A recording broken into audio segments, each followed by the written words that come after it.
Hello everyone, আপনাদের সকলকে আমার চ্যানেলে স্বাগত। আজকে নরসিংহ চতুর্দশী, আপনারা তো সবাই জানেন।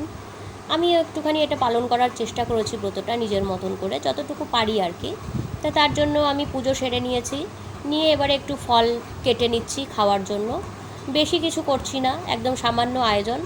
কেউ তো আমার ঘরে সেরকম খাবার নেই, জাস্ট আমি আর আমার মেয়ে। তা ফল কেটে সন্ধ্যার পর সন্ধ্যা দিয়ে তারপরে ফল কেটে এবারে একটুখানি সাবু খাবার মানে দিকে এগোচ্ছি আর কি। তা সাবুটা একটুখানি দুধ কলা আম দিয়ে একটু ভালো করে মেখে নিচ্ছি। আর তো সেরকম কেউ খাবার নেই, অতএব আমি আমার মতন করে নিচ্ছি। তা মেয়েও খেলো না, মেয়েকে একটু বললাম খেতেও বললো যে না আমি খাবো না, আমার খেতে ভালো লাগছে না। তো এতটা সাবু বলুন আমি কি একা খেতে পারি? একদমই না। তা আমি কি করলাম, খানিকটা রেখে দিলাম আর খানিকটা আমি খেলাম। যদি মনে হয় যে রাত্রেবেলা একটুখানি খাবো না হলে খাবো না, কোনো ব্যাপার না। আবার কালকে তো আবার পূর্ণিমার কালকে রয়েছে, পুজো রয়েছে। অতএব কালকেরটা কালকে দেখা যাবে।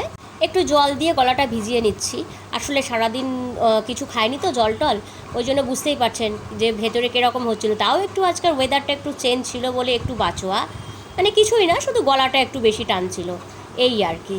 তাই একটু দুঢোক ঠান্ডা জল খেয়ে যেন একটু তৃপ্তি পেলাম। আজকে ভিডিও এইটুকু। আর ভালো লাগলে চ্যানেলটা সাবস্ক্রাইব করে দেবেন আর টুক করে একটা লাইক করে দেবেন। টাটা।